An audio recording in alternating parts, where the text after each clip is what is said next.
Hello friends, welcome to Day Trader Telugu and good evening. Sensex 167 points down ay 71,315 దగ్గర close అయితే Nifty 38 points down ay 21,419 దగ్గర close అయింది. whereas bank Nifty 276 points down ay 47,868 దగ్గర close అయింది. ఇవాళ market లో కొంత red colour చూసాం కదా, లైక్ ఇవాళ మార్కెట్ ఫాల్ అయింది కదా. దీంతో మార్కెట్ ఇన్ని రోజుల నుంచి ఒక స్ట్రాంగ్ ర్యాలీతో కంటిన్యూ అవుతున్న మార్కెట్స్ యూ టర్న్ తీసుకుంటున్నాయా, ఇంక నుంచి ఫాల్ ఆర్ మార్కెట్ పతనం మొదలవుతుందా? బికాస్ పర్టికులర్ గా బ్యాంక్ నిఫ్టీ రిలేటెడ్ గా ఇవాళ ఒక డీసెంట్ కరెక్షన్ మనకు కనిపించింది. సో ఓవరాల్ మార్కెట్ లో ఉంటున్న టెక్స్చర్ ఏంటి అండ్ రీసెంట్ డేస్ లో ఉంటున్న మార్కెట్ ర్యాలీకి ఇవాళ వచ్చిన ఫాల్ కి కోరిలేట్ చేస్తూ ఫర్దర్ గా మార్కెట్ ని మనం ఎలా చూడాలి అండ్ మార్కెట్ లో ఉన్న ఇంపార్టెంట్ డేటా పాయింట్స్ వీటన్నిటిని ఒక్కొక్కటిగా డిస్కస్ చేసే ప్రయత్నం చేద్దాం. సో ఇవాళ మీరు గమనిస్తే బ్యాంక్ నిఫ్టీలో మంచిగా మూనే కనిపించింది, కానీ నిఫ్టీలో మాత్రం స్టార్టింగ్ 15 మినిట్ క్యాండిల్ ఒక్కటి మనం రిమూవ్ చేసామంటే in most of the time market 50 points range లోనే కన్సాలిడేట్ అయ్యింది. అండ్ ఒకవేళ ఇవాళ మార్కెట్ ఫాల్ అవడం చూసి ఓవరాల్ మార్కెట్ అంతా రెడ్ లో ఉందని మనం అనుకోవాల్సి వస్తే ఈ పాయింట్స్ ఒకసారి ఇవాళ మార్కెట్ లో అబ్జర్వ్ చేయండి. ఎంటైర్ ఎన్ఎస్సి లో ఉంటున్న స్టాక్స్ 2000 కి పైగా ఉంటున్న స్టాక్స్ లో నియర్లీ 1200 దగ్గరగా స్టాక్స్, 1170 దగ్గరగా స్టాక్స్ ఇవాళ పాజిటివ్ లో ఉంటే ఆల్మోస్ట్ 998 దగ్గరగా స్టాక్స్ నెగిటివ్ లో ఉన్నాయి. సో స్లైట్లీ బులిష్ గానీ ఇవాళ ఓవరాల్ స్టాక్స్ ఒక పర్ఫార్మెన్స్ ఉంది. అండ్ నిఫ్టీ పెద్దగా ఫాలో అవ్వలేదు కదా, ఆల్మోస్ట్ 0.18% ఫాల్ అయింది. ఏదైనా ఫాల్ అయింది ఉందా అంటే అది bank Nifty, banking space almost 0.57. కానీ పాజిటివ్ గా ఉన్న ఒకసారి చూడండి, నిఫ్టీ నెక్స్ట్ 50 0.7% దగ్గరగా positive, mid caps 0.2%, small caps 0.6% దగ్గరగా ఇవాళ పాజిటివ్ లోనే ఎండ్ అయ్యాయి. సో ఇన్ని డేస్ మార్కెట్ కంటిన్యూస్ గా ఒక డైరెక్షనల్ గా ర్యాలీ అయిన తర్వాత ఒక కన్సాలిడేషన్, ఇది యాక్చువల్లీ మార్కెట్ కి మంచిది. ఎప్పుడు మార్కెట్ ఒక స్ట్రైట్ లైన్ లో అలా పైకి వెళ్ళిపోదు, వెళ్తుంది, కొంత కూల్ ఆఫ్ అవుతుంది ఆర్ కొన్ని నెలల పాటు కూడా కన్సాలిడేట్ అవుతుంది. దెన్ అగైన్ ఒక స్ట్రక్చర్ లో market upside or even ఒకవేళ డౌన్ సైడ్ ఫాలో అవ్వాలంటే డౌన్ ట్రెండ్ లో ఉంటే సేమ్ ప్యాటర్న్ లో మార్కెట్ మూవ్ అవుతుంది. సో ప్రెసెంట్ మార్కెట్ లో ఉంటున్న కన్సాలిడేషన్ ఆర్ డౌన్ సైడ్ వస్తున్న పుల్ బ్యాక్ మార్కెట్ స్ట్రక్చర్ లో ఒక భాగం అన్న విషయమే మనం గుర్తుంచుకోవాలి. కానీ షార్ట్ టర్మ్ బేసిస్ లో మార్కెట్ లో ట్రేడ్ చేస్తున్న వాళ్ళకి మార్కెట్ రిలేటెడ్ గా ఉంటున్న ఈ పుల్ బ్యాక్స్ ఆర్ ఈ కరెక్షన్స్ రివర్సల్స్ గా మారాయనుకోండి, లైక్ ఒక 200-300 పాయింట్స్ పడి మళ్ళీ మార్కెట్ పెరుగుతుందా, లేదా అగైన్ 600-700 ఆర్ 1000 పాయింట్స్ మార్కెట్ పడిపోతూ కింద పడిపోతుందా? ఇలా నేనని కాదు, మొత్తం ప్రపంచంలో ఉన్న ఎవ్వరు కూడా మార్కెట్ ఇలానే జరుగుతుందని చెప్పలేరు. కాబట్టి మార్కెట్ డౌన్ సైడ్ కి వస్తున్నప్పుడు మనం మార్కెట్ పెరుగుతున్న వ్యూలో ఉండి మార్కెట్ డౌన్ సైడ్ కి వస్తున్నప్పుడు మనకు ఒక ఇంపార్టెంట్ లెవెల్ ఉంచుకుంటాం. ఆ లెవెల్ ని రెస్పెక్ట్ చేసినంత వరకు మార్కెట్ ని మనం అప్ ట్రెండ్ అనే భావించే ప్రయత్నం చేస్తాం. అలా నేను నిఫ్టీ పరంగా చూస్తున్న ఇంపార్టెంట్ లెవెల్ ఫ్రైడే లో 21,230 అరౌండ్. సో ఇంకా ఒక రౌండ్ ఆఫ్ నెంబర్ గా చూద్దాం కాబట్టి 21,200 అనుకుందాం. 21,200 మార్కెట్ బ్రేక్ చేసి డౌన్ సైడ్ క్లోజ్ అవ్వనంత వరకు మార్కెట్ నేనైతే నెగిటివ్ గా చూడాలనుకోవట్లేదు. మీకు గుర్తుంటే డౌన్ సైడ్ నుంచి ఒక్కొక్కసారి మనం లెవెల్స్ ని మార్చుకుంటూ వచ్చాం. అండ్ ప్రీవియస్ గా మనం చూసిన ఇంపార్టెంట్ లెవెల్ 20,750, దాన్ని మారుస్తూ కూడా ఇప్పుడు 21,200 ని చూస్తున్నాం. ఈ లెవెల్ మార్కెట్ బ్రేక్ చేసి డౌన్ సైడ్ క్లోజ్ అవ్వనంత వరకు మనం ఎక్కువగా మార్కెట్ రిలేటెడ్ గా నెగిటివ్ గా థింక్ చేయాల్సిన నీడ్ లేదనేది నా ఒపీనియన్. గుర్తుంచుకోవాలి, ఇవాళ మార్కెట్స్ లో ఒక బిగ్ కరెక్షన్ రాలేదు, కానీ జస్ట్ 2 వీక్స్ బ్యాక్ మీరు మార్కెట్ లోకి వెళ్తే నిఫ్టీ 2 వీక్స్ బ్యాక్ నుంచి ఇప్పటి వరకు చూస్తే నిఫ్టీ 6% పెరిగింది, బ్యాంక్ నిఫ్టీ 7.5% పెరిగింది, మిడ్ క్యాప్స్ 5%, స్మాల్ క్యాప్స్ 4% పెరిగాయి. అండ్ ఎఫ్ఐఎస్ జస్ట్ 2 వీక్స్ లోనే 20,000 కోట్ల దగ్గర మన ఇండియన్ ఈక్విటీ మార్కెట్స్ లో డబ్బులు తెచ్చారు. అండ్ ఈ మంత్ స్టార్టింగ్ నుంచి ఇప్పటి వరకు 28,000 కోట్ల దగ్గరగా ఎఫ్ఐఎస్ ఒక పెట్టుబడులు ఉన్నాయి. సో లాస్ట్ 2 వీక్స్ ఒక ఫాస్ట్ ఫార్వర్డ్ లో మార్కెట్స్ పెరగడాన్ని మనం చూసాం. ఇప్పుడు కొంత కూల్ ఆఫ్ అవుతున్నట్లు కనిపిస్తుంది, బట్ దీన్ని నెగిటివ్ గా చూస్తూ మార్కెట్ రిలేటెడ్ గా సెల్ డైరెక్షన్ లోనో ఆర్ బేరిష్ గానో ట్రేడ్స్ తీసుకునే ముందు మాత్రం ఒక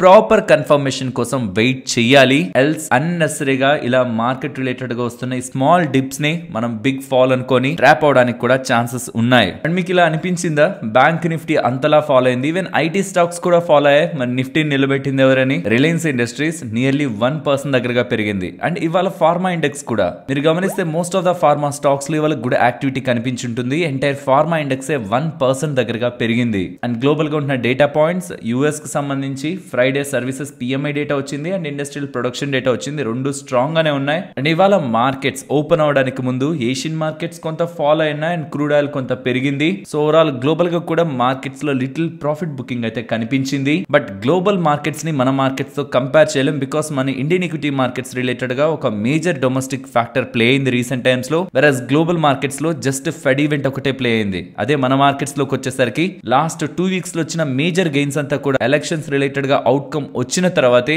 మార్కెట్స్ లో రిఫ్లెక్ట్ రిఫ్లెక్ట్ అయ్యాయి. So elections outcome means domestic factor, global factor అయిన fed outcome, interest rates and వడ్డీ రేట్ల కట్ గురించి మాట్లాడిన స్టేట్మెంట్స్ లాస్ట్ 2 వీక్స్ లో మార్కెట్స్ ని ఇంతలా డ్రైవ్ చేశాయి. అండ్ ఇంకొక ఇంపార్టెంట్ ఫ్యాక్టర్ ని కూడా గుర్తుంచుకోవాలి, నవంబర్ లో entire emerging markets and global markets పెరిగాయి ఆ టైంలో. బట్ ఆ టైంలో ఎఫ్ఐఎస్ యొక్క inflows Taiwan, south Korea and ఇతర ఎమర్జింగ్ మార్కెట్స్ తో కంపేర్ చేస్తే ఇండియాలోకి తీసుకొచ్చిన డబ్బులు తక్కువ. కానీ డిసెంబర్ లో ఆ సినారియో లేదు. మొత్తం ఎమర్జింగ్ ఈక్విటీ మార్కెట్స్ అన్నిట్లో కల్లా ఇండియాలోకే ఎఫ్ఐఎస్ భారీ మొత్తంలో డబ్బుల్ని తీసుకొచ్చారు. And not just in cash, వాళ్ళ ఎఫ్ఎన్ఓ యాక్టివిటీని కూడా గమనించండి. నెట్ లాంగ్ పొజిషన్ 60% కి తీసుకొచ్చారు. And with respect to number చూస్తున్నా 50,000 కాంట్రాక్ట్స్ దగ్గరగా నెట్ లాంగ్ పొజిషన్స్ ఉన్నాయి ప్రెసెంట్. లాస్ట్ టైం ఇది మీన్స్ ఇంతలా ఎఫ్ఎన్ఓ యాక్టివిటీ వాళ్ళ లాంగ్ సైడ్ మనకు కనిపించింది సెప్టెంబర్ 18th, నియర్లీ 3 నెలల క్రితం ఇలాంటి యాక్టివిటీ వాళ్ళు మార్కెట్ లో చూపించారు. దాని తర్వాత కొంత వీక్నెస్, అండ్ తర్వాత అగైన్ వాళ్ళు లాంగ్ సైడ్ ఇంతలా మార్కెట్ పెరుగుతున్న రీసెంట్ టైమ్స్ లో వాళ్ళ లాంగ్ ఎడిషన్ ఎఫ్ఎన్ఓ యాక్టివిటీ పరంగా కనిపిస్తుంది. సో ఓవరాల్ ఎఫ్ఎన్ఓ యాక్టివిటీ కూడా ఎఫ్ఐఎస్ పరంగా మనకి పాజిటివ్ గానే ఉంది. సో అన్ని డేటా పాయింట్స్ ఒకసారి కంబైన్ చేస్తే డొమెస్టిక్ గా ఫ్యాక్టర్స్ బాగానే ఉన్నాయి, గ్లోబల్ గా ఉంటున్న ఫ్యాక్టర్స్ మార్కెట్స్ రిలేటెడ్ గా నెగిటివ్ గా ఏం లేవు. అండ్ ఎఫ్ఐఎస్ ఒక యాక్టివిటీ క్యాష్ పరంగా చూస్తున్నా, ఎఫ్ఎన్ఓ యాక్టివిటీ పరంగా చూస్తున్నా, రెండింటి పరంగాను మార్కెట్స్ ని సపోర్ట్ చేస్తూ ఉంది. బట్ ప్రాబ్లం అంతా ఇదంతా ఆల్రెడీ మార్కెట్ లో రిఫ్లెక్ట్ అయింది కాబట్టి ఫర్దర్ గా ట్రిగ్గర్స్ ఏం లేకపోవడం, మార్కెట్ ఇక్కడ నుంచి కూడా ఇవాళ మనకేం పెద్దగా మూవ్ అవ్వలేదు. అలా అని మార్కెట్ పడిపోవడానికి కూడా మనకి స్ట్రాంగ్ రీజన్స్ కూడా ఏం లేవు కదా. పాజిటివిటీ రిఫ్లెక్ట్ అయింది ఓకే, బట్ పడ్డానికి కూడా ఒక రీజన్ కావాలి. అదే ఇదర్ నెంబర్స్ వీక్ గా ఉండి వాల్యుయేషన్స్ జస్టిఫై చేయట్లేదు, మార్కెట్ ఓవర్ వాల్యూ లో ఉంది, అన్రీజనబుల్ వాల్యుయేషన్స్ లో ఉందని చెప్పడానికైనా మార్కెట్ రిలేటెడ్ గా ఎర్నింగ్స్ డౌన్ గ్రేడ్ అవ్వాలి. నెక్స్ట్ కమింగ్ టైమ్స్ లో నెంబర్స్ ని పోస్ట్ చేస్తారు కదా, ఆ నెంబర్స్ లో టాప్ నెంబర్స్ నిఫ్టీ రిలేటెడ్ గా వెయిటేజ్, టాప్ వెయిటేజ్ ని క్యారీ చేసిన నెంబర్స్ నైనా కంపెనీస్ వీక్ గా పోస్ట్ చేస్తే ఎర్నింగ్స్ డౌన్ గ్రేడ్ కారణంగా Nifty, bank Nifty, overall Sensex పరంగా కూడా డౌన్ గ్రేడ్స్ కనిపిస్తూ మార్కెట్స్ లో ఫాల్ ని ఎక్స్పెక్ట్ చేయొచ్చు. ఆర్ గ్లోబల్ గా ఇంకేదైనా నెగిటివ్ అన్సర్టనిటీ డెవలప్ అయితే మార్కెట్స్ ఫాల్ గురించి ఎక్స్పెక్ట్ చేయొచ్చు. ఎల్స్ బుల్ మార్కెట్ లో వచ్చే కన్సాలిడేషన్స్ బిగ్ ఫాల్ అయితే మార్కెట్ లో యూజువల్ గా టర్న్ అవ్వవు. బట్ మార్కెట్ ని ఎగ్జాక్ట్ గా ఎవరు చెప్పలేరు కాబట్టి 21,200 లెవెల్ ని మనం ఇంపార్టెంట్ సపోర్ట్ గా చూస్తూ మార్కెట్ రిలేటెడ్ గా జస్ట్ బికాస్ మార్కెట్ 100-200 పాయింట్స్ ఇన్ని వేల పాయింట్లు పెరిగాక పడింది కదా అని నెగిటివ్ గా తీసుకునే ముందు ఒక ఇంపార్టెంట్ లెవెల్ క్లోజింగ్ కోసం మనం చూడడం బెటర్ అనేది పర్సనల్ గా నా ఒపీనియన్. ఫ్రెండ్స్, ఇలా మార్కెట్ లో ఉన్న డేటాని అనాలిసిస్ చేస్తూ వీడియోని మీ ముందుకు తీసుకురావడానికి మేం పెడుతున్న ఎఫర్ట్స్ మీకు వాల్యుబుల్ గా అనిపిస్తూ ఉంటే మన వీడియోని తప్పకుండా లైక్ చేయండి. ఫస్ట్ ఎస్జేవిఎన్ గురించి మాట్లాడుకోవాలి. ఇయర్ స్టార్టింగ్ నుంచి ఇప్పటి వరకు స్టాక్ నియర్లీ 165% దగ్గరగా పెరిగింది. అండ్ దీని రిలేటెడ్ గా జూలై 2023 లో బై రేటింగ్ ఇచ్చిన గోల్డ్మెన్ సాక్స్ వాళ్ళు ఒక నోట్ ని రిలీజ్ చేస్తూ మేం చెప్తున్నప్పటి నుంచి ఆల్మోస్ట్ 100% దగ్గరగా స్టాక్ ప్రైస్ రియాక్ట్ అయింది కాబట్టి ప్రెసెంట్ ఉంటున్న రిస్క్ రివార్డ్ ఈవెన్ వాళ్ళు పెరుగుతుందన్నప్పుడు కూడా ఈ లెవెల్ ఆఫ్ ప్రైజెస్ ని వాళ్ళు ఎక్స్పెక్ట్ చేయలేదని, అండ్ మొత్తం పాజిటివ్స్ వాళ్ళు ఏవైతే చెప్పారు like renewable energy segment related గా వీళ్ళ గ్రోత్ ఫ్యాక్టర్స్ అన్ని ఏవైతే చెప్పారు అవన్నీ మార్కెట్ ఫ్యాక్టర్ చేసింది. కానీ వీళ్ళ రిలేటెడ్ గా ఉంటున్న negatives like delay in boxer and Arun 3 related గా ఉంటున్న వాటికి రిలేటెడ్ గా మార్కెట్ అన్సర్టనిటీస్ ని కంప్లీట్ గా అవాయిడ్ చేస్తూ ఈ ఓవర్ వాల్యుయేషన్ స్టాక్ రిలేటెడ్ గా ఉంటుండడం వాళ్ళకి కంఫర్ట్ గా లేదనేలా, రిస్క్ రివార్డ్ సరిగా లేదనేలా ప్రీవియస్ గా ఉంటున్న బై రేటింగ్ నుంచి న్యూట్రల్ కాదు డైరెక్ట్ గా సెల్ రేటింగ్ కి మీన్స్ డబుల్ డౌన్ గ్రేడ్ చేస్తూ స్టాక్ రిలేటెడ్ గా టార్గెట్ 65 అంటూ ఉండడం స్టాక్ ఇవాళ 3.5% దగ్గరగా నెగిటివ్ గా రియాక్ట్ అయింది. నెక్స్ట్ ఇవాళ మీరు ప్రాజ్ అండ్ షుగర్ స్టాక్స్ ని గమనించిన ఇవాళ మోస్ట్లీ ఇవి మీకు 5% ఈవెన్ 8% పెరిగిన స్టాక్స్ కూడా మీకు కనిపిస్తాయి. బికాస్ December 7th వచ్చిన అప్డేట్ తో కూడా స్టాక్స్ ఇలానే రియాక్ట్ అయ్యాయి. ప్రాజ్ కానీ షుగర్ స్టాక్స్ కానీ నెగిటివ్ గా రియాక్ట్ అయ్యాయి. ఎందుకని December 7th గవర్నమెంట్ నుంచి వస్తున్న అప్డేట్ ప్రకారం షుగర్ ఆర్ కేన్ జ్యూస్ నుంచి, షుగర్ కేన్ జ్యూస్ నుంచి ఆర్ బి హెవీ మొలాసిస్ నుంచి ఇథనాల్ రిలేటెడ్ గా ప్రొడక్షన్ ని ఆపమని బ్యాన్ చేస్తూ గవర్నమెంట్ ఉత్తర్వుల్ని జారీ చేసింది. డేటా పరంగా చూస్తే మన భారత్ లో 157 దగ్గరగా షుగర్ మిల్స్ ఉన్నాయి. అందులో 20 మిల్స్ దగ్గరగా కేవలం షుగర్ కేన్ మీదే ఆధారపడుతూ ఇథనాల్ ని ప్రొడక్షన్ చేస్తున్నాయి. గవర్నమెంట్ రీసెంట్ గా ఇథనాల్ రిలేటెడ్ గా ఇనిషియేటివ్స్ ని స్ట్రాంగ్ గా చెప్తుండేసరికి లైక్ ఇక్కడ నుంచి లాస్ట్ ఇయర్ లో 12% ఇథనాల్ బ్లెండింగ్, ఈ ఇయర్ లో 15%, నెక్స్ట్ రానున్న ఇయర్ లో 2025-26 ఆనాటికి 20% ఇథనాల్ బ్లెండింగ్ కావాలంటే కొన్ని లక్షల లీటర్ల ఇథనాల్ ప్రొడక్షన్ అవసరం. ఇది ఒక ఆపర్చునిటీగా భావించి most of the sugar mills అన్ని కూడా షుగర్ మీద కాకుండా ఇథనాల్ ప్రొడక్షన్ మీద ఆధారపడుతూ ఉండేసరికి షుగర్ మిల్స్ రిలేటెడ్ గాను ఇథనాల్ ఒక ఇంపార్టెంట్ థీమ్ అయింది. అండ్ ఆ షుగర్ మిల్స్ లో ఇథనాల్ ని ప్రొడక్షన్ చేయాలంటే కావాల్సిన ఇన్ఫ్రాస్ట్రక్చర్ ని ప్రొవైడ్ చేస్తున్న ప్రాజెక్ట్ కూడా అదొక బిజినెస్ లా, మంచి బిజినెస్ లా అయితే మారింది. ఇదంతా కొనసాగుతున్న టైంలో రీసెంట్ టైమ్స్ లో గవర్నమెంట్ జారీ చేస్తున్న ఆర్డర్ కారణంగా బ్యాన్ చేస్తూ ఇంకా షుగర్ కేన్ జ్యూస్ నుంచి కానీ బి హెవీ మొలాసిస్ సైడ్ నుంచి కానీ ఇథనాల్ ప్రొడక్షన్ ఉండకూడదని జారీ చేస్తున్న ఉత్తర్వులతో వీళ్ళకి బిజినెస్ ఇంపాక్ట్ అవుతుందని most of the sugar stocks including Praj లో మనకి ఫాల్ కనిపించింది. కానీ ఆ ఉత్తర్వులు జారీ చేసిన తర్వాత, ఆర్డర్స్ వచ్చిన తర్వాత నుంచి షుగర్ ఇండస్ట్రీ అసోసియేషన్ వాళ్ళు మినిస్ట్రీస్ 2 మినిస్ట్రీస్ తోనూ ఒక ప్రైమ్ మినిస్టర్ ఆఫీస్ వాళ్ళతోనూ వీళ్ళందరితో కూడా రీసెంట్ డేస్ లో సమావేశాలని ఏర్పాటు చేసి వాళ్ళకి నివేదికలు ఇచ్చి ఫైనల్ గా ఆ బ్యాన్ ని లిఫ్ట్ చేయించుకోగలిగారు. ఇప్పుడు వస్తున్న తాజా ఉత్తర్వుల ప్రకారం బ్యాన్ అయితే లేదు, కానీ షుగర్ ని ఆర్ బి హెవీ మొలాసెస్ ని 17 lakh టన్స్ వరకు మాత్రమే డైవర్షన్ కి అలో చేశారు. ఆల్రెడీ 5 lakh టన్స్ దగ్గరగా డైవర్షన్ వెళ్ళింది కాబట్టి ఇక nearly 11 lakhs or 1.1 million tons మాత్రం sugar and B heavy molasses related గా ఇథనాల్ ప్రొడక్షన్ కి డైవర్షన్ చేయొచ్చు. యాక్చువల్లీ గవర్నమెంట్ ప్రియారిటీ ఎలా ఉందంటే ఇప్పుడు షుగర్ రిలేటెడ్ గా ఫస్ట్ మన ఇండియాలో షుగర్ ఒక అవైలబిలిటీ ఉండాలి. బికాస్ అలా అవైలబిలిటీలో లేదనుకోండి ప్రెసెంట్ మన ఇండియాలో sugar price in between 35 to 37 around ఉంటుంది. వెరాజ్ అదే గ్లోబల్ గా చూస్తే మనం ఎక్స్పోర్ట్ చేస్తున్నది కానీ గ్లోబల్ గా చూస్తే నియర్లీ 65 to 67 రూపీస్ దగ్గరగా ఉంటది. సో మన దగ్గర సరిపోక మనం వేరే దగ్గర నుంచి తెచ్చుకోవాలని ప్రయత్నిస్తే మాత్రం చాలా ఇంపాక్ట్ చూపిస్తుంది. కాబట్టి ఫస్ట్ డొమెస్టిక్ గా షుగర్ అవైలబిలిటీ ఉండాలి. సెకండ్ ఇథనాల్ రిలేటెడ్ గా ప్రొడక్షన్ కి షుగర్ కేన్ ని వాడుకోవచ్చు. థర్డ్ ఇంకా అక్కడ సరిపోతూ ఇంకా ఎక్కువ ఎక్సెస్ గా షుగర్ ఉంటే అప్పుడు కావాలంటే ఎక్స్పోర్ట్ చేసుకోవచ్చు. ఇది గవర్నమెంట్ ఒక ప్రియారిటీ. కాబట్టి ఫస్ట్ లో మనకి ఇథనాల్ మీద బ్యాన్ రాలేదు. షుగర్ కేన్ జ్యూస్ నుంచి ప్రొడ్యూస్ చేస్తున్న ఇథనాల్ రిలేటెడ్ గా బ్యాన్ రాలేదు. ముందు ఎక్స్పోర్ట్స్ రిలేటెడ్ గా గవర్నమెంట్ ఆపాలని చూసింది. తర్వాత ఇంకా ఇటు సరిపోకపోతూ ఉండడం బికాస్ ఇప్పుడున్న ఇయర్ కి ముందు 37 మిలియన్ టన్స్ దగ్గరగా షుగర్ ప్రొడక్షన్ ఉంది. కానీ రీసెంట్ గా వస్తున్న డేటా ప్రకారం అది కేవలం 32 million tons or 33 million tons గానే ఉంది. నియర్లీ 8% దగ్గరగా షుగర్ ప్రొడక్షన్ తగ్గుతూ ఉండేసరికి ఎక్కువ ఇథనాల్ కి వాడేస్తున్నారేమో. అలా కాకుండా ఒక సర్టెన్ లిమిట్ ని ఆర్ క్యాప్ ని విధిస్తూ ఇంతకు మించి మీరు ఇథనాల్ కోసం షుగర్ ని ఆర్ షుగర్ కేన్ జ్యూస్ ని ఆర్ బి హెవీ సబ్స్టెన్స్ ని యూజ్ చేయొద్దు అనేలా లిమిట్ ని విధిస్తూ ఉండడం. ఇక most of the sugar mills అన్ని ఒక పరిధిలో వాళ్ళ ఇథనాల్ ప్రొడక్షన్ ని చేసుకోవచ్చు అనేలా భావిస్తూ ఇవాళ sugar stocks and Praj related గా అప్ సైడ్ మూవ్ అయితే కనిపించింది. అండ్ ఇంకొక ఇంపార్టెంట్ థింగ్, ఎప్పటి నుంచో ఇది మార్కెట్ లో అనుకుంటున్నదే, ఇంకా ఫైనలైజ్ అయితే అవ్వలేదు. బట్ రేపు క్యాబినెట్ మీటింగ్ ఉంది.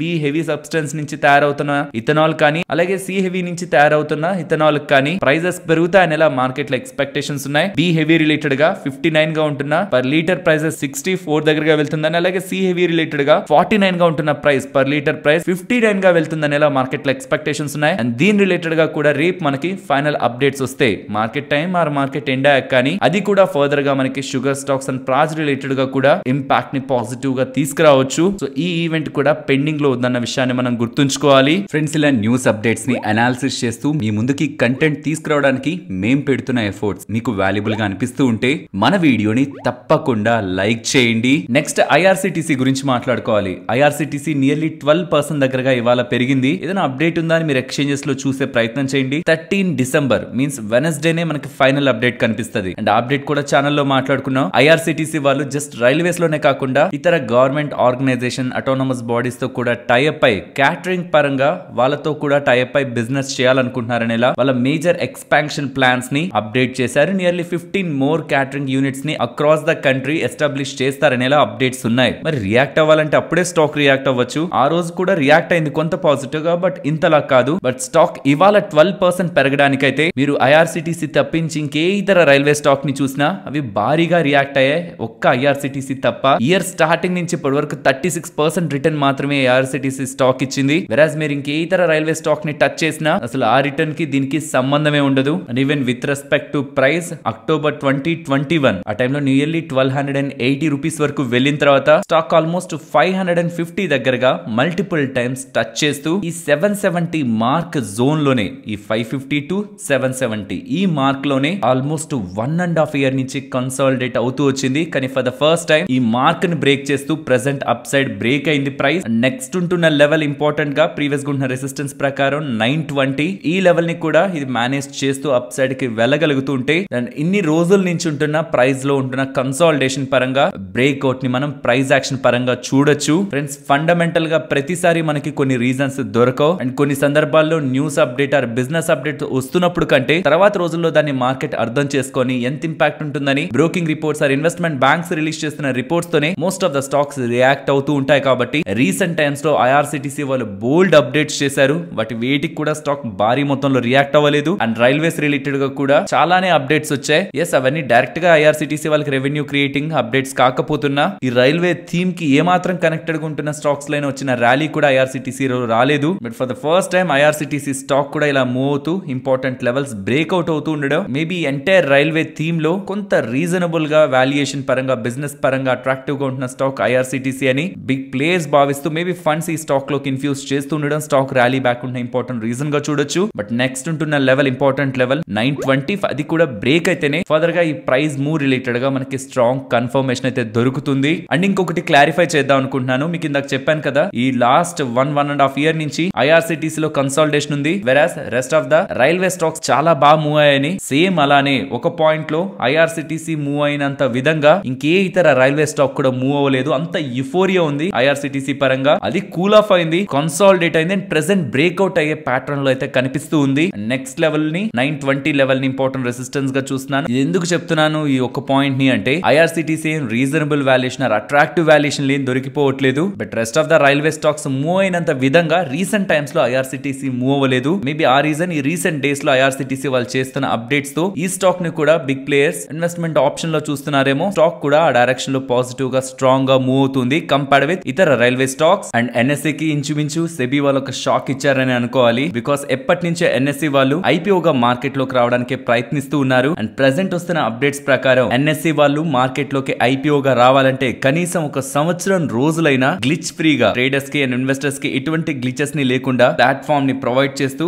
వాళ్ళ టెక్నికల్ ఇన్ఫ్రాస్ట్రక్చర్ ని అప్గ్రేడ్ చేసుకుంటేనే వాళ్ళ ఐపీఓగా రావడానికి పర్మిషన్ లభిస్తుందనేలా సెబీ వాళ్ళు అప్డేట్ చేస్తున్నట్లు ఫైనాన్షియల్ ప్లాట్ఫామ్స్ లో డేటా కనిపిస్తుంది. అండ్ ఈవెన్ ప్రీవియస్ గా ఎన్ఎస్సి రిలేటెడ్ గా dark fibre case, colocation scam related గా కూడా కార్పొరేట్ గవర్నెన్స్ ఇష్యూస్ ఉన్నాయి కాబట్టి వాటిని కూడా సార్ట్ అవుట్ చేసుకుంటూ స్ట్రాంగ్ కార్పొరేట్ గవర్నెన్స్ ని మెయింటైన్ చేస్తూ సర్టైన్ టైం పీరియడ్ తర్వాతే ఎన్ఎస్సి వాళ్ళకి ఐపీఓ పర్మిషన్ లభిస్తుందనేలా ఫైనాన్షియల్ ప్లాట్ఫామ్స్ లో ఇవాళ ఫ్యూ అవర్స్ బ్యాక్ నుంచి కూడా డేటా సర్క్యులేట్ అవుతుంది. నెక్స్ట్ జైడస్ లైఫ్ సైన్సెస్ గురించి మాట్లాడుకోవాలి. చాలా important drug, Parkinson's disease related గా వీళ్ళకి ఫేజ్ 2 అప్రూవల్ యుఎస్ ఎఫ్డిఏ దగ్గర నుంచి లభించింది. ఫేజ్ 2 అప్రూవల్ లో ఏముంటుంది, అసలు ఫేజ్ 2 అంటే ఏంటి, ఒక డ్రగ్ ని బయటికి తీసుకురావాలా లేదా అని డిఫరెంట్ ఫేజెస్ లో ఒక ఫార్మా కంపెనీ స్టడీ చేస్తుంది. Phase 1, phase 2, phase 3, phase 4. Even market లో ఒక లాంచ్ చేశాక కూడా కొన్ని సంవత్సరాల పాటు పేషెంట్స్ నుంచి వస్తున్న అడ్వర్స్ రియాక్షన్, డ్రగ్ రియాక్షన్స్ అన్నిటిని కూడా ఒక ఫార్మా కంపెనీ స్టడీ చేస్తుంది. అందులో ఈ ఫేజ్ 2 లో హ్యూమన్స్ పై ఈ డ్రగ్ ఎంత సేఫ్టీ ఉంటుందని సేఫ్టీ నార్మ్స్ ని ఫార్మా కంపెనీ అసెస్ చేస్తుంది. అండ్ దీనికి అప్రూవల్ ఎఫ్డిఏ దగ్గర నుంచి, యుఎస్ ఎఫ్డిఏ దగ్గర నుంచి లభిస్తూ ఉండడం ఇంపార్టెంట్ డ్రగ్ రిలేటెడ్ గా స్టాక్ ఇవాళ 5% దగ్గరగా ర్యాలీ అయింది. అండ్ ఈవెన్ సీజర్స్ రిలేటెడ్ గా, ఎపిలెప్సీ రిలేటెడ్ గా కూడా వీళ్ళకి drug approval nearly $250 million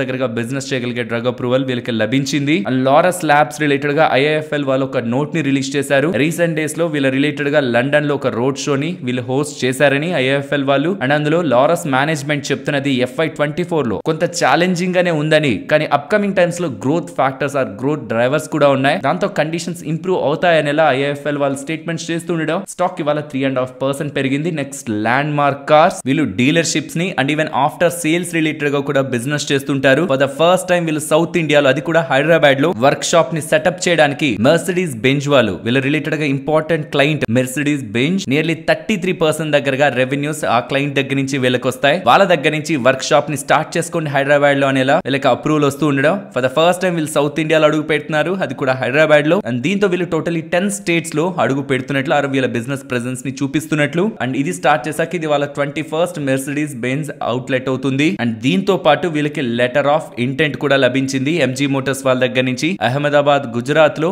dealership related గా, అది బోత్ సేల్స్ లైక్ కొత్త కార్లు నమ్మడం అండ్ ఈవెన్ ఆఫ్టర్ సేల్స్ పరంగా కూడా వాళ్ళకి ఎంజీ మోటార్స్ దగ్గర నుంచి డీలర్షిప్ లభిస్తూ ఉండడం. Actually after sales important, because sales కంటే కూడా ఆఫ్టర్ సేల్స్ లోనే మార్జిన్స్ ఎక్కువ ఉంటాయి. నియర్లీ 18% దగ్గరగా ఆపరేటింగ్ ప్రాఫిట్ మార్జిన్స్ ని వీళ్ళ సెగ్మెంట్ నుంచి సంపాదించుకోవచ్చు. కాబట్టి ఎంజీ మోటార్స్ దగ్గర నుంచి వచ్చిన ఈ ఆర్డర్ కూడా స్టాక్ రిలేటెడ్ గా positive. Next Tata power subsidiary వాళ్ళకి ఒక ఇంపార్టెంట్ ఆర్డర్ అయితే లభించింది. టాటా పవర్ సబ్సిడరీ వాళ్ళకి ఎన్టీపీసీ వాళ్ళ దగ్గర నుంచి 418 crores విలువ చేసే సోలార్ పీవీ మాడ్యూల్ సప్లై చేయడానికి, 150 megawatt solar PV module supply చేయడానికి ఆర్డర్ లభించినట్లు, ఇది ఎన్టీపీసీ వాళ్ళ రాజస్థాన్ ప్రాజెక్ట్ రిలేటెడ్ గా ఈ ఆర్డర్ టాటా పవర్ అండర్ సబ్సిడరీకి వెళ్ళినట్లు అప్డేట్స్ అయితే కనిపిస్తున్నాయి. టాటా పవర్ వాళ్ళకి సంబంధించిన సోలార్ ఈపీసీ బిజినెస్ టాటా వాళ్ళ ఓన్ కంపెనీస్ ద్వారానే ఆర్డర్స్ వస్తున్నాయి. గవర్నమెంట్ ప్రాజెక్ట్స్, ప్రైవేట్ ప్రాజెక్ట్స్, ఇతర ప్రాజెక్ట్స్ అన్నిటి ద్వారా కూడా వీళ్ళకి ఇప్పటి వరకు 12.5 gigawatts of EPC solar business జరిగినట్లు డేటా అయితే అర్థమవుతుంది. నెక్స్ట్ సోలార్ ఇండస్ట్రీస్ గురించి మాట్లాడుకోవాలి. పేరులో సోలార్ ఉందంటే ఇదేదో రెన్యూబుల్ ఎనర్జీ కంపెనీ అనుకోకండి. పేలుడు పదార్థాలని తయారు చేస్తూ ఉంటారు. నాగ్పూర్ లో ఉన్న వీళ్ళ మ్యానుఫ్యాక్చరింగ్ ఫెసిలిటీలో ఈ తయారీలో భాగంగా ఒక దుర్ఘటన జరగడం, మంటలు చెలరేగేసరికి 9 మంది దగ్గరగా వాళ్ళ ప్రాణాలని కోల్పోయారని, అలా కోల్పోయిన ప్రాణాలకి అక్కడున్న రాష్ట్ర ప్రభుత్వం 5 లక్షల దగ్గరగా ప్రకటించింది. కానీ అది ఒక కంపెనీ పరంగా ఒక నెగిటివ్ థింగ్. ఫైనాన్షియల్ గానే చూడాలి ఆ ఇన్సిడెంట్ ని, అంటే ఎటువంటి బిగ్ ఇంపాక్ట్ కూడా లేదంటుంది మేనేజ్మెంట్. పర్సన్స్ ఇంతలా ఇంపాక్ట్ అయ్యారు అండ్ ఓవరాల్ గా ఇలాంటి ఒక ఇన్సిడెంట్ జరిగింది అనేసరికి స్టాక్ 11% రియాక్ట్ అయింది నెగిటివ్ గా. దెన్ మేనేజ్మెంట్ ఫైనాన్షియల్ గా మాకేం పెద్ద ఇంపాక్ట్ లేదనేసరికి ఆల్మోస్ట్ న్యూట్రల్ గా స్టాక్ క్లోజ్ అయింది. నెక్స్ట్ ఇన్ఫోసిస్. యూజువల్ గా ఇన్ఫోసిస్ లో పనిచేస్తున్న వాళ్ళకి జీతాలు అనేవి ఏప్రిల్ అలా పెరుగుతూ ఉంటాయి. సాలరీ రివిజన్ అనేది ఆ టైంలో చేస్తూ ఉంటారు. బట్ ఈసారి మాత్రం నవంబర్ 1st అండ్ ఇప్పుడు రీసెంట్ గా వీళ్ళ సాలరీ హైక్ ఈమెయిల్స్ ని ఎంప్లాయీస్ రిసీవ్ చేసుకున్నట్టు, బట్ అక్కడ సాలరీ హైక్ లెస్ దెన్ 10% ఉందని ఎలా అప్డేట్స్ అయితే కనిపిస్తున్నాయి. So less than 10% salary hike definitely most of the employees అయితే డిసప్పాయింట్ చేసింది. బట్ వీళ్ళ మార్జిన్స్ ని వీళ్ళ ప్రాఫిట్స్ ని మాత్రం స్టెబిలైజ్ చేస్తుంది. నెక్స్ట్ వేదాంత వాళ్ళు 11 రూపీస్ పర్ షేర్ డివిడెండ్ ని ప్రకటించారు. వీళ్ళకి ప్రీవియస్ గా హిందూజింక్ రిలేటెడ్ గా డివిడెండ్ వచ్చింది కదా, ఆ డివిడెండ్ ని ప్రెసెంట్ వీళ్ళు వాళ్ళ షేర్ హోల్డర్స్ కి పాస్ ఆన్ చేస్తున్నారు. అండ్ దీనికి రికార్డ్ డేట్ December 27 అని చెప్తున్నారు. నెక్స్ట్ సైమన్స్ గురించి మాట్లాడుకోవాలి. స్టాక్ ఇవాళ ఇలా వస్తున్న అప్డేట్ తో పెరిగి ఆల్ టైమ్ హైస్ అయితే హిట్ చేసింది. వీళ్ళు చెప్తున్నది ఇదేం ఇప్పుడు కొత్తగా వస్తున్నది కాదు, చాలా టైం బ్యాక్ నుంచి మేనేజ్మెంట్ పరంగా మనకు వినిపిస్తున్న మాటే. బట్ అది ఫైనలైజ్ అయితే అయ్యింది. కంపెనీకి సంబంధించిన ఎనర్జీ బిజినెస్ ని ఒక సపరేట్ ఎంటిటీగా తీసుకొచ్చి మార్కెట్ లో లిస్ట్ చేయడానికి వీళ్ళు ప్రయత్నిస్తున్నారని. యాక్చువల్లీ రీసెంట్ గా వీళ్ళ పేరెంట్ కంపెనీ రిలేటెడ్ గా జరుగుతున్న డీల్ అప్పుడు కూడా వీళ్ళ ఎనర్జీ బిజినెస్ ని సపరేట్ ఎంటిటీగా తీసుకొస్తారనే స్పెక్యులేషన్స్ మార్కెట్ లో ఉన్నాయి. బట్ ఇప్పుడు అది ఫైనలైజ్ అవుతూ త్వరలోనే ఇది పూర్తి చేస్తారనే అప్డేట్స్ తో స్టాక్ ఇవాళ పెరుగుతూ ఆల్ టైమ్ హైస్ అయితే హిట్ చేసింది. నెక్స్ట్ ఐటీసీ గురించి మాట్లాడుకోవాలి. ఇది నిజమో కాదో తెలియట్లేదు, బట్ ఐటీసీ రిలేటెడ్ గా లార్జెస్ట్ షేర్ హోల్డర్ అయిన బ్రిటిష్ అమెరికన్ టొబాకో వాళ్ళ దగ్గర నియర్లీ ఐటీసీ రిలేటెడ్ గా 29% వాటా ఉంది. ఆ వాటాలోంచి నియర్లీ 4% దగ్గరగా వాటాని కట్ చేసుకునే ప్రయత్నంలో 29 నుంచి 25 కి తీసుకొచ్చే ప్రయత్నంలో ఆ లార్జెస్ట్ షేర్ హోల్డర్ ప్రయత్నిస్తున్నారని ఎలా అప్డేట్స్ అయితే కనిపిస్తున్నాయి. వాళ్ళ అప్పులు తీర్చుకోవడానికి ఐటీసీ స్టాక్స్ అమ్ముతారని చెప్తున్నారు. ఇఫ్ ఇన్ కేస్ అలా చేస్తుంటే మాత్రం దెన్ ఐటీసీ పరంగా సప్లై ప్రెషర్ అయితే పెరుగుతుంది. ఇంత పెద్ద కంపెనీ రిలేటెడ్ గా 4% వాటాను సెల్ చేయడం అంటే ఆ పక్క బయర్స్ కూడా strong interest like institutional players నుంచి ఫారెన్ ఇన్స్టిట్యూషనల్ ప్లేయర్స్ నుంచి ఇంట్రెస్ట్ ఉంటే తప్పించి 4% వాటాన్ని కట్ చేసుకోవాలనుకోవడం అయితే ఒక బిగ్ న్యూసే. స్టాక్ అయితే వాళ్ళ నెగిటివ్ గానే రియాక్ట్ అయింది, కానీ అంత బిగ్ నెగిటివ్ గా కూడా రియాక్ట్ అవ్వలేదు. బట్ అప్కమింగ్ డేస్ లో ఇప్పుడు ఏమి ఇది అఫీషియల్ గా వస్తున్నది కాదు, బట్ అప్కమింగ్ డేస్ లో దీని రిలేటెడ్ గా అఫీషియల్ అప్డేట్ వచ్చి అంటే అది స్ట్రాటజిక్ గా చేయకపోతూ ఉంటే లైక్ వాళ్ళ ఒక బయర్ ని కూడా ఫైండ్ అవుట్ చేసి ఒక బ్లాక్ డీల్ లో షిఫ్ట్ చేస్తుంటే ఓకే, బట్ అది ఓపెన్ మార్కెట్ లో స్లోగా అప్పుడప్పుడు సెల్ చేద్దామని ప్రయత్నిస్తే మాత్రం అది ఐటీసీ పరంగా అన్సర్టనిటీ ఉంటుంది. బట్ కంగారు పడాల్సిన రిక్వైర్మెంట్ లేదు. మోస్ట్లీ ఇంత పెద్ద కంపెనీ రిలేటెడ్ గా స్ట్రాంగ్ ఫైనాన్షియల్ మేనేజ్మెంట్ రిలేటెడ్ గా ఇంత స్ట్రాంగ్ స్ట్రెంత్ ఉంటున్న కంపెనీస్ రిలేటెడ్ గా బయర్స్ కూడా ఇంత పెద్ద మొత్తంలో వాటాను కొనేందుకు ఆసక్తి చూపిస్తారు. లెట్స్ సీ ఫర్దర్ గా దీని రిలేటెడ్ గా ఎటువంటి అవుట్కమ్స్ మనకి కనిపిస్తాయని. నెక్స్ట్ నిఫ్టీ లాగా bank Nifty support and resistance. Nifty resistance 21,460 around and down side కి వస్తున్నప్పుడు మాత్రం 21,350 ఇంపార్టెంట్ సపోర్ట్ గా అయితే వ్యవహరించవచ్చు. అండ్ ఇఫ్ ఇన్ కేస్ ఈ రెసిస్టెన్స్ బ్రేక్ అయ్యి నెక్స్ట్ ట్రేడింగ్ సెషన్ లో కానీ క్లోజ్ అవుతుంటే 21,550 మోస్ట్ ప్రాబబ్లీ నెక్స్ట్ మనం చూసే ఆల్ టైమ్ హై అరౌండ్ ఆ లెవెల్ దగ్గరే నెక్స్ట్ లెవెల్ ఆఫ్ రెసిస్టెన్స్ అని అనుకుంటున్నాను. అండ్ బ్యాంక్ నిఫ్టీ పరంగా ఇవాళ వెళ్ళిన హై ఉంది చూసారా, ఎగ్జాక్ట్లీ 48,195 ఆ పాయింట్ రెసిస్టెన్స్. బట్ ఒకవేళ ప్రెసెంట్ ఉన్న మార్కెట్ డౌన్ సైడ్ కి ఫాలో అవుతుంటే 47,633 ఇంపార్టెంట్ సపోర్ట్ గా చూస్తున్నాను. ప్రీవియస్ గా మనకి 2-3 టైమ్స్ దగ్గరగా సేమ్ లెవెల్ దగ్గర మార్కెట్ సపోర్ట్ గా యాక్ట్ చేసింది. అండ్ రేంజ్ ను కూడా రేపు ఒక్క రోజు మార్కెట్ క్లోజింగ్ వరకు చూద్దాం అనుకుంటున్నాను. ఆల్ టైమ్ హై బ్రేక్ అవ్వకుండా మార్కెట్ ఫర్దర్ గా ఫాలో అవుతున్నా, రేంజ్ బౌండ్ లోనే ఉంటున్నా, దెన్ మార్కెట్ రేంజ్ పరంగా ఉంటున్న లెవెల్స్ ని అప్డేట్ చేస్తాను. ఒక 2 డేస్ మార్కెట్ రిలేటెడ్ గా ఉంటున్న యాక్టివిటీ వాచ్ చేయాలనుకుంటున్నాను కాబట్టి ఇప్పుడు కూడా లెవెల్స్ ని అప్డేట్ చేయట్లేదు. రేపటి రోజు మార్కెట్ పరంగా ఆల్ టైమ్ హై బ్రేక్ అవ్వకపోతే రేంజ్ ని మాట్లాడుకునే ప్రయత్నం చేద్దాం. మరొక ఇంట్రెస్టింగ్ వీడియోతో మళ్ళీ మీ ముందుకు వస్తాను. అంతవరకు టేక్ కేర్. జై హింద్.